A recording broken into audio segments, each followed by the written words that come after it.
Yesterday I was driving my bus out of Columbia River High School, and it's about 3:20 in the afternoon. I got about 25 students on my bus and taking them home and getting out onto 99th Street, going west. And if you've ever done that, you know that at that time of the day it's not an easy task to get out of the Columbia River High School, but usually there's one or two people somewhere in that long line of traffic that are nice that will let the buses out. And so I get out and I'm going west, and I come to that light at 9th Avenue. I got to turn left and head south on 9th Avenue, and in that intersection there's always this big mob of students crossing the road, and so it takes a while to get through that intersection. But I see one of my students crossing the road, and I'm kind of worried because normally she's on the bus, and she looks up at me and smiles and waves, so I know, okay, so this is the day she's walking home. But she gets to the other side and she's walking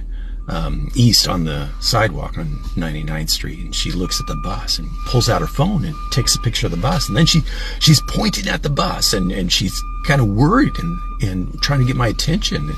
She wants me to solve some kind of problem that she sees on the bus. And so now I'm kind of worried, and I'll tell you what happens next. But first, it's 6:24 right now, 6:24 in the morning. So I want to pause in the story. You'll be blessed by the story, but I want to give you a blessing from the Bible. This is Numbers 6:24. This is the blessing that God wants his people to experience. And so he commanded the priests in the Old Testament to pronounce this blessing upon his people. It's not like God can't bless people without our help. He can do anything he wants. He doesn't need us. But he wants to partner with us because he's a relational God, and he wants us to experience the joy of blessing people, of being a partner with him, to be a blessing to people. And so this was his plan, and it's still his plan. He wants to work through his people to be a blessing to others. So this is the blessing that I'm pronouncing upon you and that I'm praying for you. The Lord bless you and keep you. The Lord cause his face to shine upon you and be gracious to you.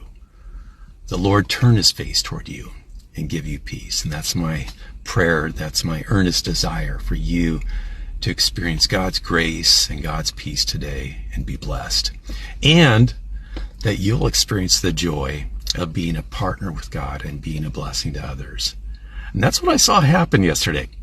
Here's Olivia out on the sidewalk trying to get my attention. I think something's wrong. And then I realize she's pointing to the friend that she always sits with when she is on the bus, just 2 seats back from me.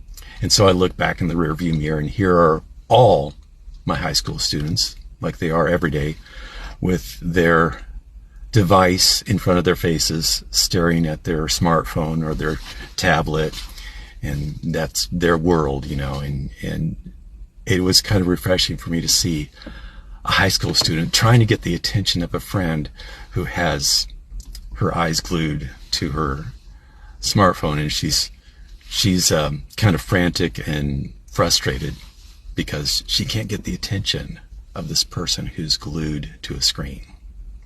And so I call out the student saying, "Hey, Mara, look outside." She looks, there's Olivia, there's her best friend, and I see her face just light up, and she's blessed. So today, if you can bless someone online, that's great, but don't spend your day online. Don't spend hours scrolling social media. Look up at the people around you. Someone today needs your attention, and God wants to work through you today to be a blessing to that person. I pray that you'll experience that joy, the joy of allowing God to work through you to be a blessing to others. Have a great day.